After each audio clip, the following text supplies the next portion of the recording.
Yep. 95.5 KLOS there was Kenny Loggins. That last 30 seconds you heard there was some of the nastiest riffing you're going to come across. Now, that was a cool way to build that song. That was kind of just climaxes there at the end, all over itself. We've heard it twice.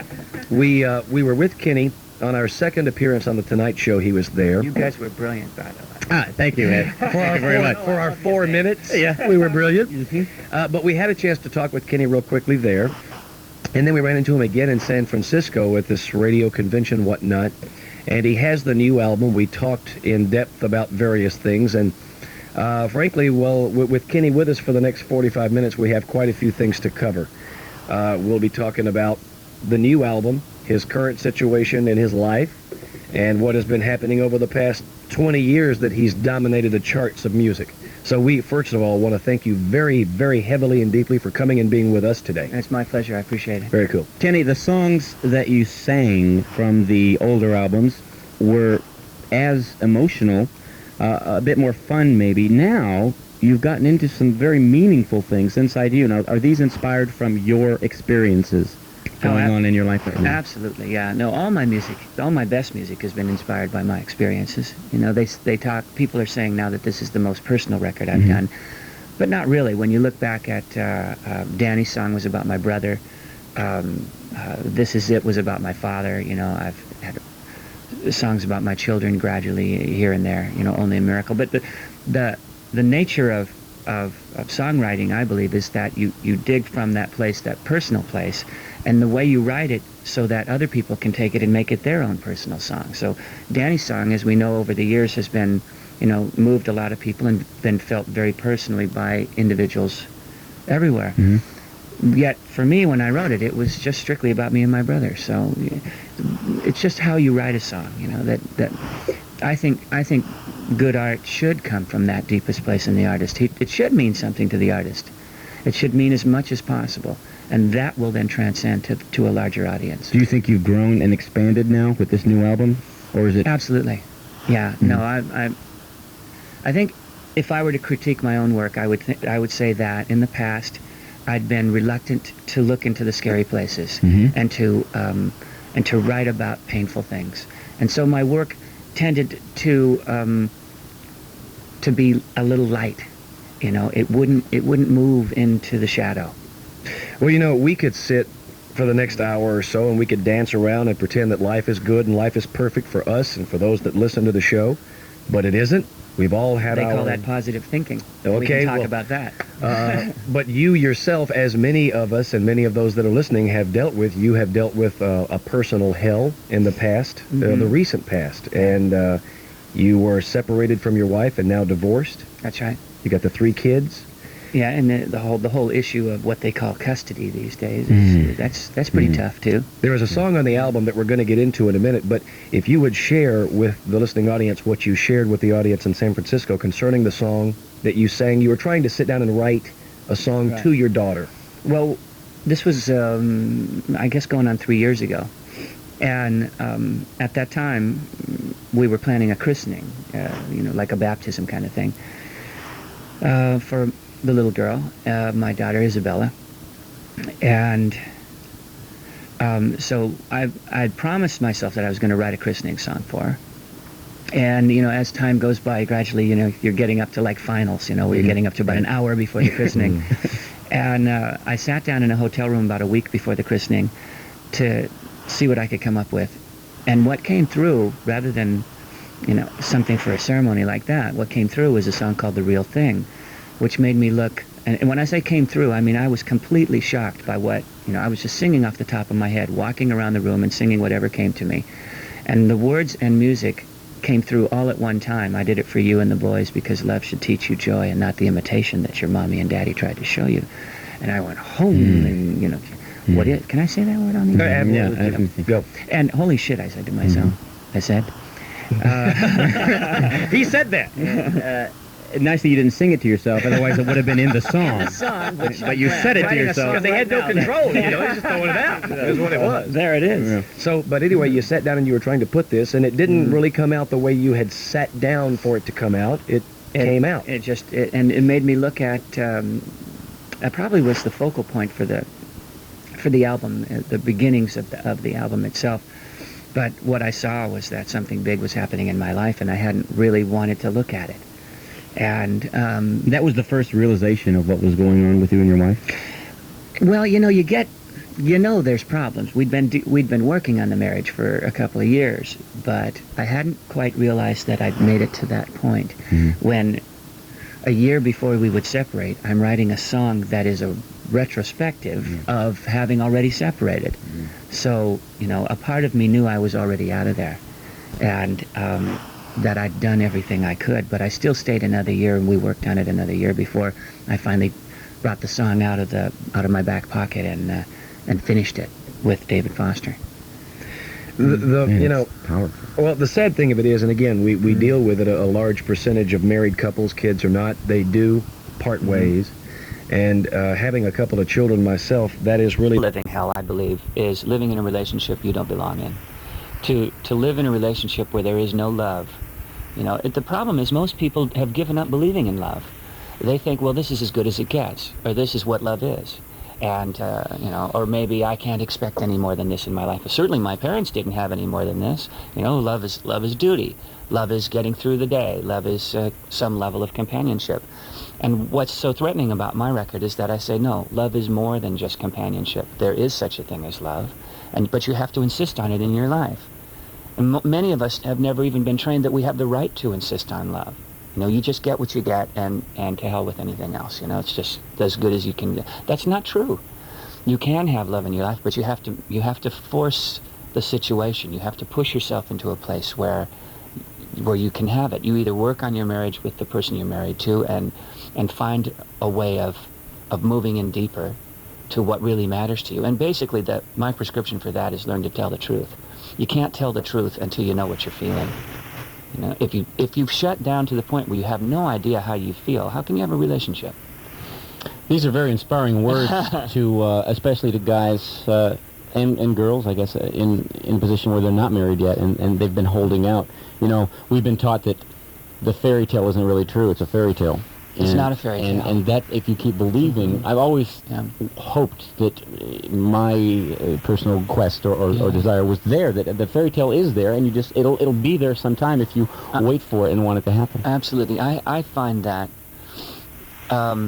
many people I meet have a real clear vision of the relationship they'd like to be in, but the so-called realities of life wear them down to the point where they accept whatever they get. Also, part of the problem is the era that we live in. We have been conditioned to believe that we should pick a particular type of mate. Women hold out for the rich man. They hold out for the cool guy, the sexy guy, the this guy, the that guy. Men look for a beautiful woman that they can walk into a party and feel validated by with this woman on their arms. That's all bullshit. And since we're on the subject, you got to, if you want love in your life, you do not qualify that. You simply say, I'm ready for love in my life, whatever package comes to me, and let your heart do the rest. But right now we're in an era where our brains and our minds are running our lives, and your mind is not really your best friend. Your mind is going to take your part. Your mind is your cynic. Your mind is the critic. Every time you say something here that you might not like, your mind is going to jump in and say, what a jerk you were. How could you say this or how could you say that? And you guys are on the microphone all the time, and you're dealing with your internal critic all the time. Well, let us tell you, just based on the last 5 minutes, both Brian and myself will marry you right now, and we'll give you anything you want, anything you'd ever need. That's the whole reason I brought this up. Kenny, don't be insulted, but I'd really like to go beyond this surface stuff and get deep, if we could. Yeah. If we could just get deep into the I thought I'd conversation. hold back a while. All right, listen. Here's the deal. Okay.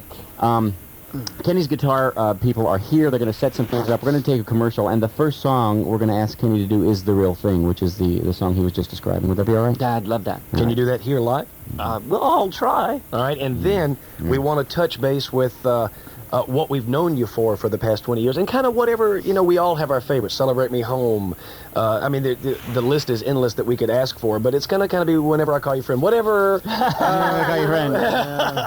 I only whatever. brought 6 guitars, so I'm really not sure if I can do that song. All right, very cool. Kenny Loggins is in the studio, and we'll show you why in moments. Stand by. So here we are, and what I want to sing for you again, as a refresher here, is a song from the new album, and the song is called The Real Thing. And basically, just to explain to those of you who've never heard the tune, it is the point of view of the father singing to the daughter, still, like I'd said before. And let's just do it.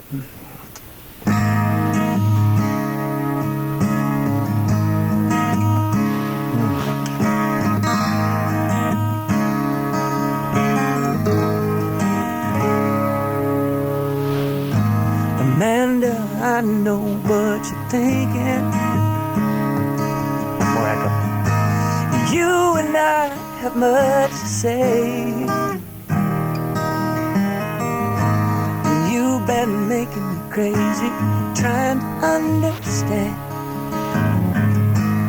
It's impossible at your age. I know I said that I'll always try, but you're going to bed alone again tonight, and you lie there in the dark and wonder why.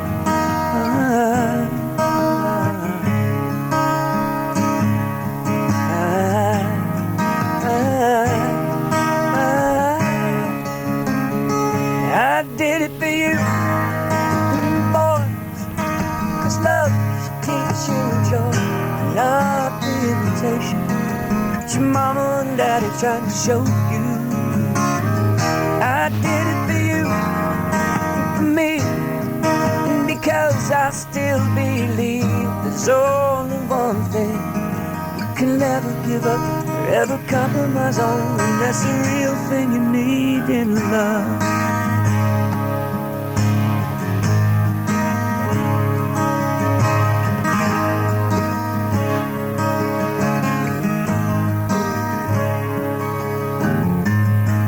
So afraid your life is over,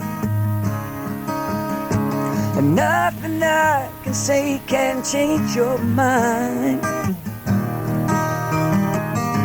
How could anybody be so selfish and treat you all so cruel? Go on and scream at me and cry.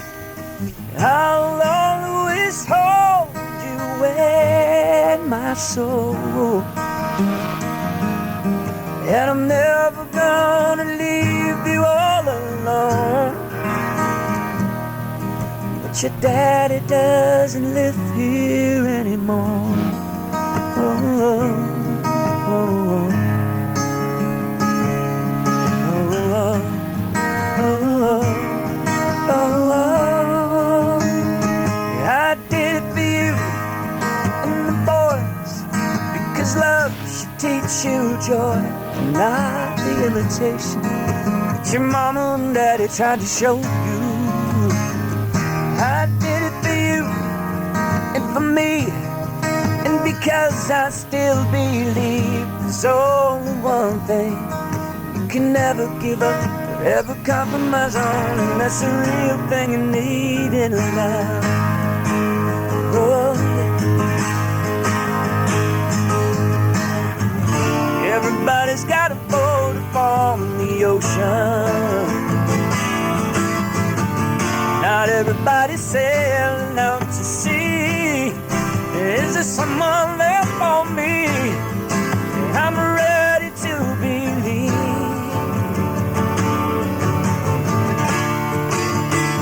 Na, na, na, na, na, na, na.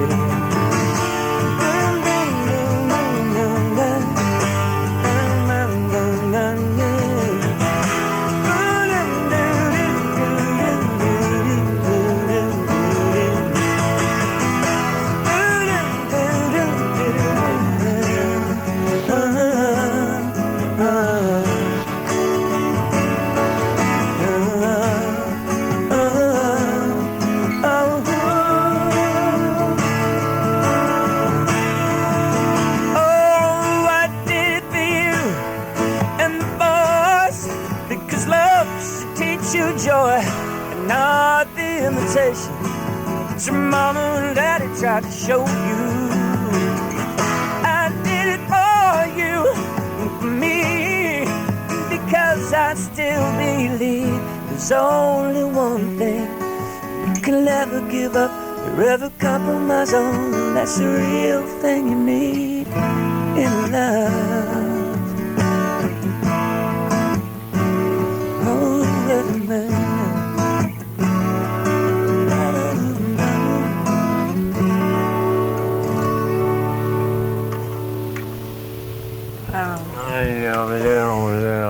Kenny Loggins.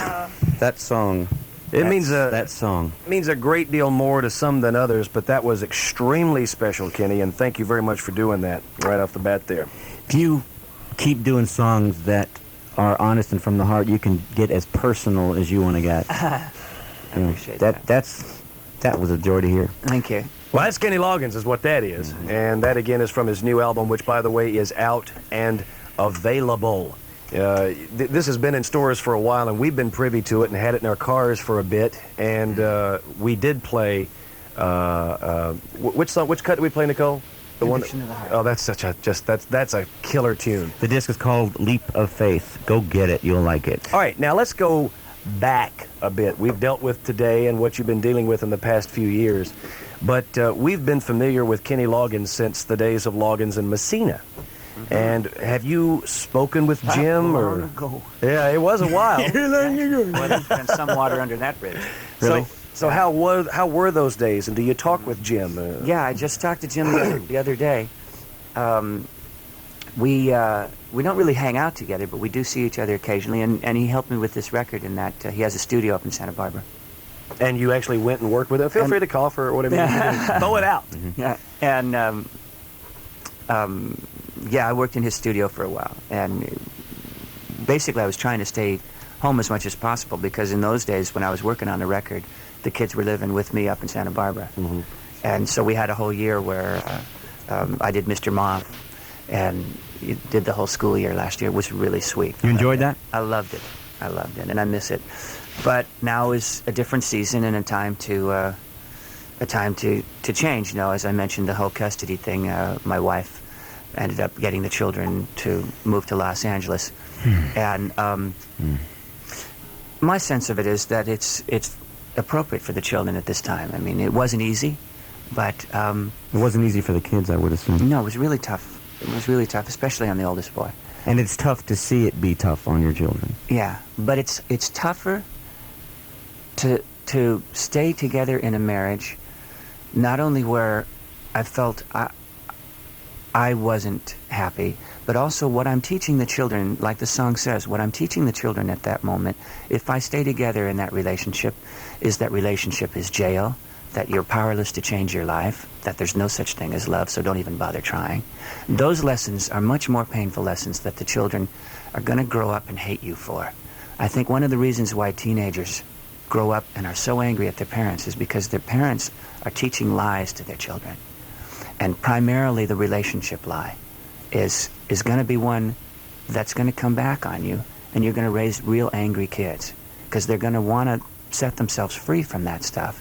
So that period, you know, they talk about 13, 14, 15 years being the rough time. But my sense of it is, and from the people I know who've gone through it, it doesn't have to be the rough time if you learn to be honest with your children. And so we're getting into it. No, it's all right. It's very good. How old is the daughter now that you wrote that song for? She's 4. Can you imagine when she's 12, 15, 20, and she hears that song? Well, my 10-year-old boy came to me the other day and said that he considers this the song he loves the most and the song he hates the most. Because Pretty wise little boy, yeah. Yeah, it hurts. Yeah, he's amazing. It hurts for him to listen to it, but he loves it because he gets the point, he gets the message. And we have, all my children and I have a really honest, you know, straightforward relationship, and I don't hide anything from them. A lot of people think that you have to protect your children from the truth or protect your children from things that they can't understand. But I got to tell you, children feel and understand everything. And as soon as we came out, my wife and I told the children that we were separating. They knew it. They said, we felt there was something wrong. We knew that you guys weren't happy, and we just want you to be happy. And they really do. That children will try to hold on to the old form. It'll take a long time for children to change and accept the fact that mommy and daddy aren't together again, or aren't together, but that's the nature of change itself. I don't think any of us adapt to change well. We like to say children are more flexible. Children bounce back. They have just as much trouble with change as we do. Children are just as valid people as we are, and we should learn to adapt. I think we just protect ourselves as adults from change and lay it on the children. Treat the children like, like non-entities, like non-human beings, and expect them to do all the changing. We're just calcifying in our crap. Now you've got the 4-year-old, the 10-year-old, and was it 6? 10, 9, and 4. Okay. Now the 9 and the 10-year-old were probably able to understand and converse and tell you how they felt and so forth. How did you deal with the 4-year-old in telling her? You tell her everything anyway, because she understands on her level, and she feels way more deeply than she can communicate. Mm-hmm. So you tell them anyway. Even you do not treat them as a subspecies. They feel everything, and that's the point I'm trying to make. So you tell them what's going on. You tell them how you're feeling about things as best you can. In a situation like separation and divorce, your own emotions are very confused, and sometimes you're really not sure. You're not sure whether, in a separation situation, you're not sure if mommy and daddy are ever getting back together again. So you tell them that. We're gonna move away from each other for a period of time. We're giving each other room, however you need to say it, and understand that they're not going to understand the words as much as they're going to get the feeling of what you're telling them, and it keeps them feeling honored. It's the strongest thing that comes through this is that the child feels self-validated. They feel that I am a valid person. I'm getting the truth from my parents, and you also honor their intuitions, so that as they grow up, they don't have to stomp on their own intuition the way we did. They can grow up knowing that their intuition is right, that the feelings they have are right, and they follow that instead of their brains. So by telling your children the truth of your own life, you teach them that they're valid people, and that they have something to think and something to feel. All right, they're handing guitars. Are we ready for another one at this point? Which would be extremely cool if we were. What would you like to sing? Well, I thought since you wanted to dip a little bit into the L&M stuff, I'd be happy to oblige you and do a little bit of some of the trademark stuff. Very cool. Yeah, let's just shift these mics over for a second. I'm here with the guitar player in my band, who is Guy Thomas. Hey, Guy. Guys. Hey, how you doing? Been a real sport doing these morning shows with me. He's the one who got stuck on the freeway? No, the guitar tech had all the guitars in the truck because the truck is setting up for the Wiltern tonight. Well, yeah, we'll talk about that later. Okay. So if I can do this, it's a little crowded in here and a little early. Not for us! I'm sounding a little like Tom Waits this morning, but... Hey, man, we're peaking! Okay. Christopher Robin and I walked along under branches lit up by the moon, posing our questions to our Leo as our days disappear all too soon. But I've wandered much further today than I should, and I can't seem to find my way back to the wood. Help me if you can, I've got to get back to the house that was owned by one. You'd be surprised, there's so much to be done. Count all the bees in the hive, chase all the clouds from the skies. Oh yeah. Back to the days of Christopher Robin, back to the ways of Christopher Robin, back to the days of Pooh. And then we segue here into Danny's song. Come on, fingers. People smile and tell me I'm the lucky one, and we've just begun. Think I'm gonna have a son, and he'll We'll be like she and me, as free as a dove, conceived in lust. The sun is gonna shine above. Even though we ain't got money, I'm so in love. Honey, everything will bring a chain of love. In the morning when I rise, bring a tear of joy to my eyes and tell me everything is gonna be alright. I love the girl who holds the world in a paper cup. Come on and drink it up. Love her and she'll bring you luck. If you find she helps you mind, brother, take her home. And boy, don't you live alone. Try to earn what love is on. Even though we ain't got money, I'm so in love. Honey, everything will bring a chain of love. In the morning when I rise, you bring a tear of joy to my eyes and tell me everything is gonna be on. Take it, guy.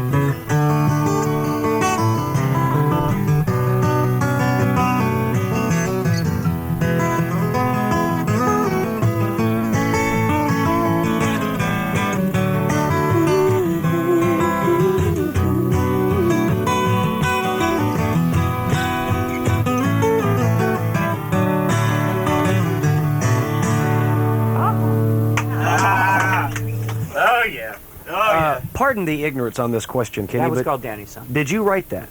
Yeah, I wrote that. All right, now, knowing what we know today, what we've talked about today, is it hard to go back to sing a song you wrote at that particular time in your life when obviously things were happier? Well, actually, that wasn't about me. Oh, That okay. was about my brother Danny. That's why I call it Danny's Song. That was a lot of people think that was like a child I had named Danny or something. But that was taken from a letter that Dan sent me about his what had happened in his life, the birth of his son, and he was thinking about getting married. And there was just a quality to the letter that was so simple and heartfelt that a lot of the lines were pulled right out of the letter. How about that lust line that you threw in there? That was, I'm saying, this is my new honesty. I see. I'm going to change it around. See if they notice this. It works. It doesn't rhyme with anything, but it works. When does lust rhyme? Don't have to, baby. It feels good. Funny when you sang that, and you kind of looked around the room like, anybody notice that? And we're looking at each other like, is that how the song went? Are we supposed to laugh at this or what? Oh, well, we noticed. Know that if you would. All right, let us say this. We're still going to have time for some more conversation and tunage. We before have, he has to go. and we have 5 pairs of tickets to give away for tonight's show at the Wiltern. Which we'll give to the most intelligent questions that come through over the television. All right, we've got a ton of calls, Telephone. and we're gonna try to get to them. Let's take some business. Kenny Loggins. All right, it's my new television show. All right, well, let's say this. This is business stuff, but there are some tickets available for tonight at the Wiltern. Tomorrow night is sold out. Forget that. Can't go to that. But there are some tickets available for the show. It is tonight. It is at the Wiltern. As Brian said, we do have 5 pairs of tickets to give away for tonight's show. We will take a quick break here, come back and take some phone calls from the listeners. Is that all right with you, Kenny? Yeah, I'd love that. And another tune. And Can you do another that for us? tune. Very cool. We'll be right back. KLOS, the Mark and Brian program with Kenny Loggins. 10. Time now to take some calls. We've been stingy as usual. Okay, we're guilty. Before we go to the calls, let me say this to you, Kenny. Not that you are the God of all fathers, or that you know more than all other dads know, but it's very inspiring for a single man such as myself, who looks forward to having children someday and wants more than anything to be a good father. To know that these, you start formulating. I'm 32, and at that age you start formulating ideas of what kind of father you want to be, and it's nice to know that someone else has similar ideas on how to communicate with their children and how to be honest. One of the biggest traps that men fall into is they create the parenting and they create the family that they think they're supposed to have. So, when, I'm going to have a father knows best kind of family, or I'm going to have this kind of, and most of our positive models, or models that we think are positive, come from television. And those are all lies, because on television, they never really deal with anything. So our model of parenting is to not deal with anything. And so, basically what I'm what I'm saying now is somewhat anarchistic. You know, it says, do not protect anybody from you, but put who you are out. And there should be room in your relationship for all of you. Mm-hmm. If you find that you're a different guy with the guys than you are with your wife, something's wrong. And that's, right there, is a big issue. And the same goes for women. I know women are completely different with their girlfriends than they are with their husbands. Why? Because there's no room in their relationship for all of them. And that means that you have to reinvent your relationship. Cool. Write a book. Jeez. And I'll buy it. All right, let's go to the phones. We got a ton, too, Kenny. We'll get through as many as we can. And Bob, if you're driving in, we're going to run over here, so pardon us. But you know Bob Coburn. He hosts Rockline. Right. You've done Rockline? We've talked, yeah. Okay. Bob doesn't mind these kind of things, so we'll run Well, over. he says he don't. He bitches a little bit, but it's cool. It's Kenny. It's okay. All right, let's go to the phones and just take the first one. Gary? Gary? Yes. You're on the air with Kenny Loggins. Hello, Mark. Hello, Brian. Hello, Kenny. Hey, Gary. Listen, I've got you and I have a mutual acquaintance. His name is Duke Bardwell. Does that name ring a bell? Oh, my God, yeah, Duke from Louisiana. Yeah, Duke Kane. back in the 70s, he gave me my first electric guitar when he and I were living up in Silverado Canyon. He was playing bass for Elvis at the time. That's right. And I have lost The king. touch with him, and I would love to connect with him again. If you could help me out on that, it would be much appreciated. I wish I could, but I've lost touch with Duke, too. Last I heard of him, he was in Baton Rouge, and has a family there, and that was, God, easily 6 years ago. But I'd love to see him again, too, so if we can increase the voltage of this station and send it into Louisiana, send a message to Duke that I'd like to see him someday. Yeah, I can barely hear you. Is there anything else you can give me besides just Baton Rouge? At this point, it doesn't seem like it. He just said send a message to him that Kenny would like to see him someday. Yeah. Mark? Yeah, we're both here. Never mind. Thanks anyway. Well, listen, good What talking you need? What do you need?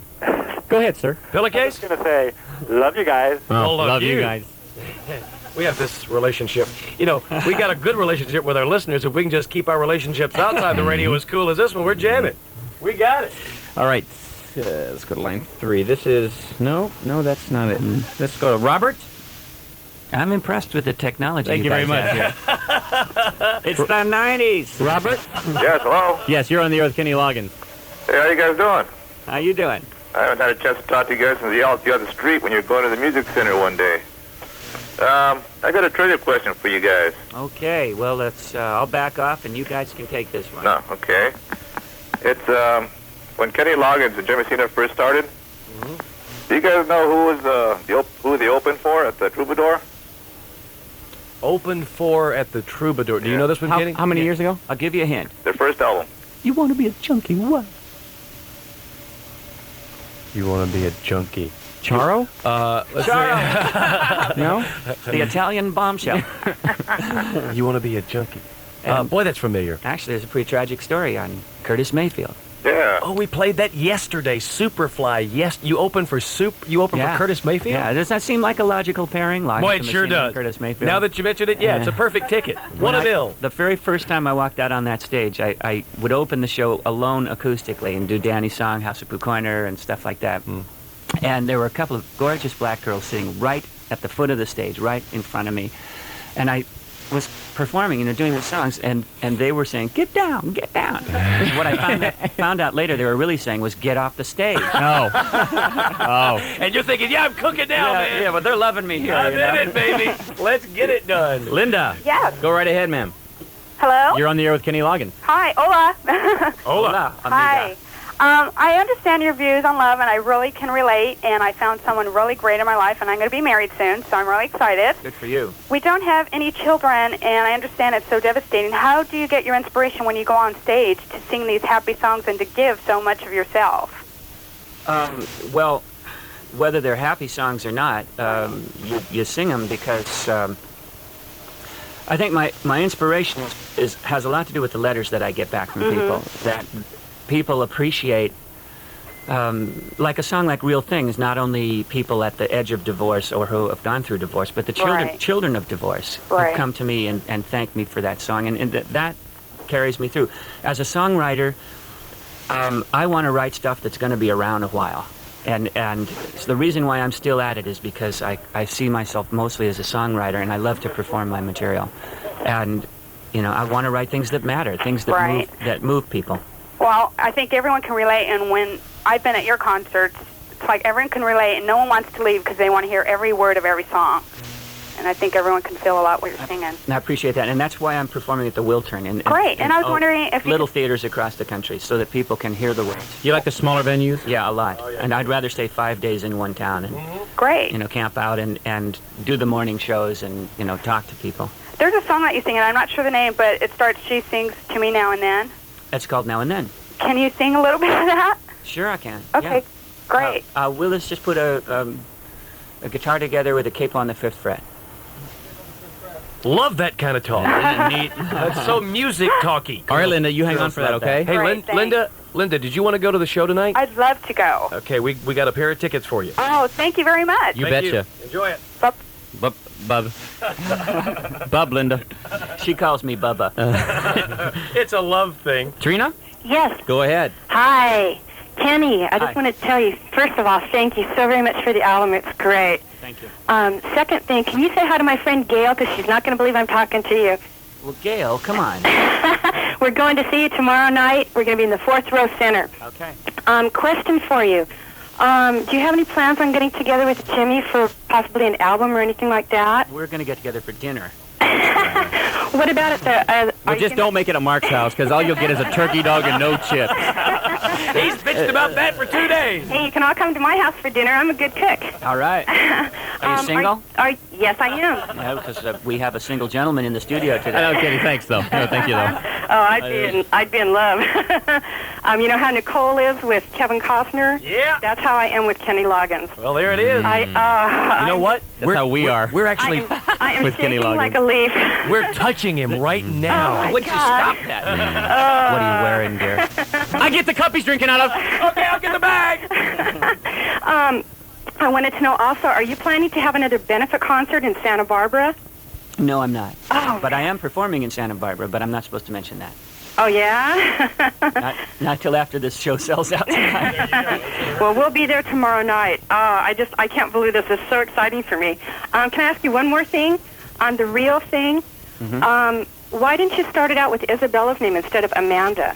Syllables, and at the time, I didn't want to put too much heat on Isabella. Yeah. You know, so we call it poetic license, which I had it revoked recently, but I'm going to poetry school on weekends. Oh, great. Well, Mark and Brian, I just want to say thank you so much for this opportunity. I love you guys.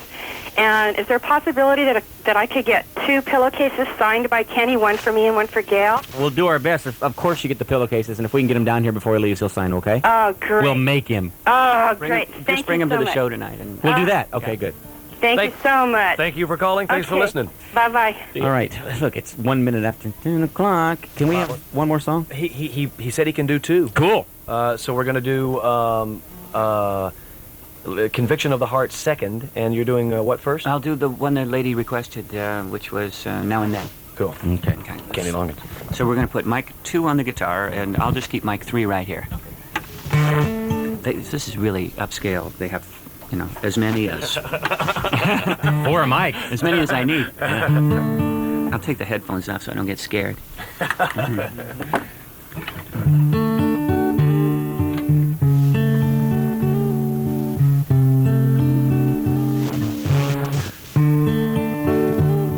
She sings to me now and then, gentle refrains of some mornings, first rays of sunlight to dropped roses, winds rolling through fallen leaves, whistling in the sycamores. These are her songs of love.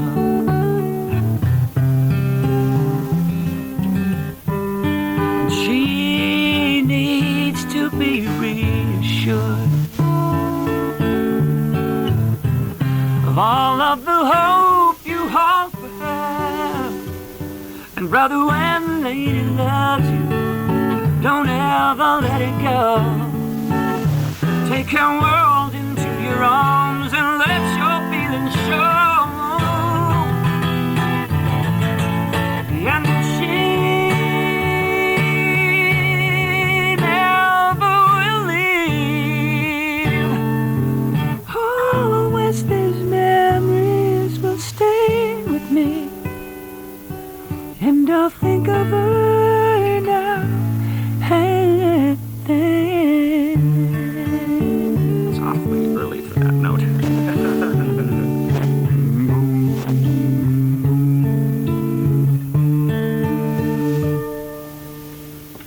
That's just a bit of that one. That's a bit of that one. All right, we played this next tune right as Kenny was walking in the studio. It's Conviction of the Heart. He did this on The Tonight Show. He did this in San Francisco for us. And there's also a story that you told as you drove down from Santa Barbara about this particular tune, and it means a great deal to hear that coming from you. So, especially in this town. yeah. I think, yeah, let's do Conviction. I'm going to... What? Not Cody. Not Cody. We'll switch over to Conviction. And so I have to retune, so we'll talk a little bit before we... Because you were deeply moved as you, I mean, just tell the story, because it really summed up why you wrote it. Okay. We initially, Guy Thomas and I wrote the tune, and the song comes from a place of the individual connecting to himself and to his own, finally getting love in his life and realizing that he'd been never really allowing that to happen in his life. And then when you connect to love in your life, you can't help but then connect to the earth itself. It's an issue of respecting yourself and suddenly seeing that that you're a worthy person. You know, you're worthy of being loved and you're worthy of giving love. And that somehow always transfers to the universal, that a person who's in love will find that their affection will move all the way to their connection to the earth. So the bigger picture is that, but actually the song came into focus for us when we had that big toxic waste spill in Ventura, and what should have been an 1.5-hour drive was an 8-hour drive. And around the 7th hour, I was beginning to dawn on me, why isn't anybody pissed off? Why isn't everybody really angry about this? And why is it we take everything in stride?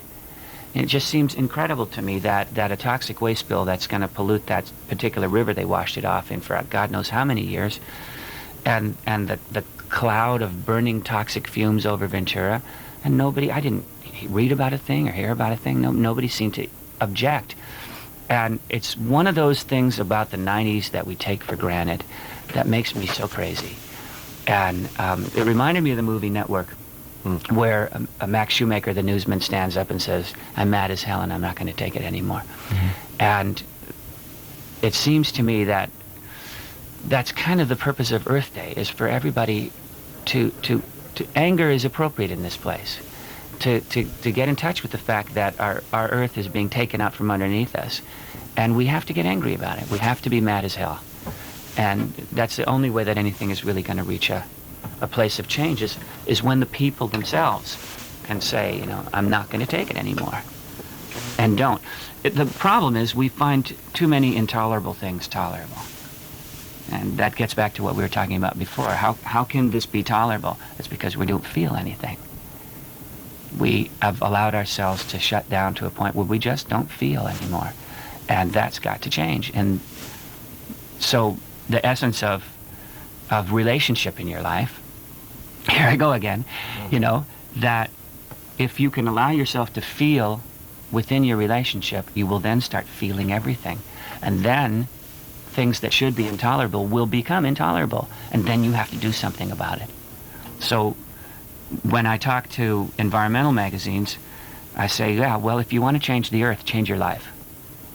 Because as you change your life, then you will see much more clearly what is intolerable and what's the injustice of what's happening to the earth. And those things can only be done by people who can't feel. Ta-da! Let's hear the song. All right. So let's switch this mic there. And God, it's cozy in here this morning, I would say. If you just move off my lap for a second, I can sing this. Oh, we like you. We didn't dig it too much. Very cool tune. I dig a pony.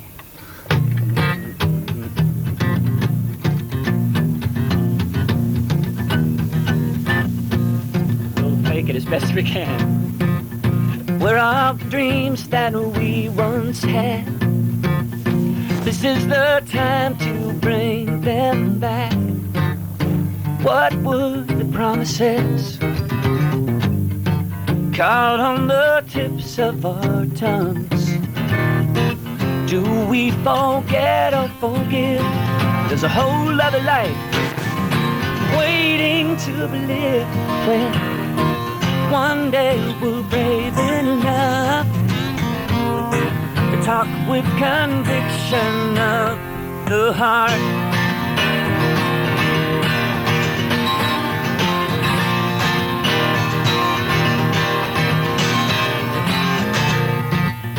And down your streets I'd walked alone, as if my feet were not mine.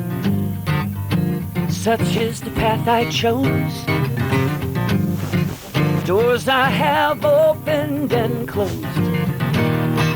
I'm tired of living this life, fooling myself, believing where I went.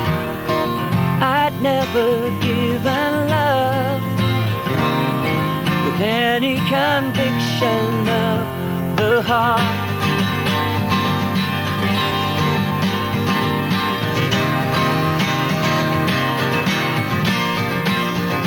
One with the earth, with the sky, one with everything in life.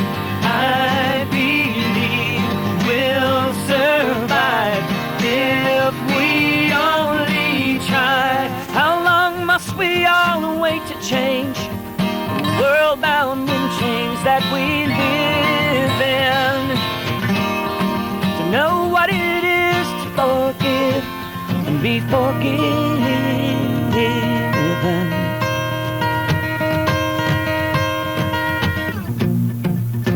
Too many years of taking now. Isn't it time to stop somehow? Air that's too angry to breathe, water our children can't drink. You've heard it hundreds of times.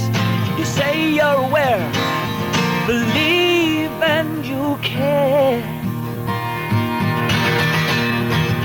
But do you care enough? Where's your conviction of the heart?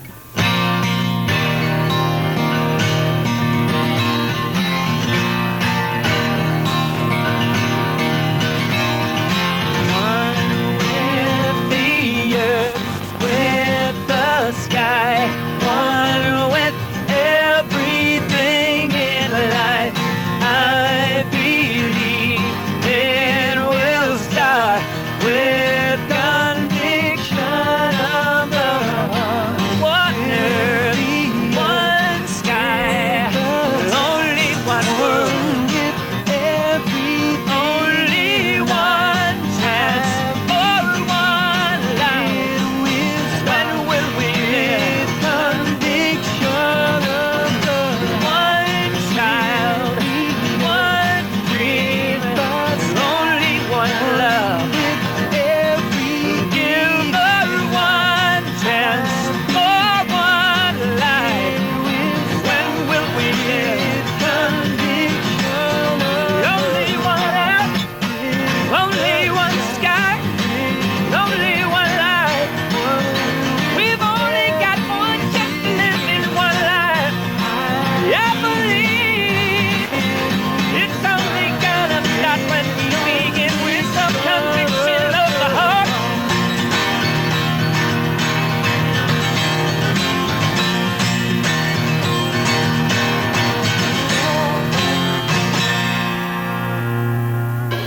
Oh, man. Kenny Loggins.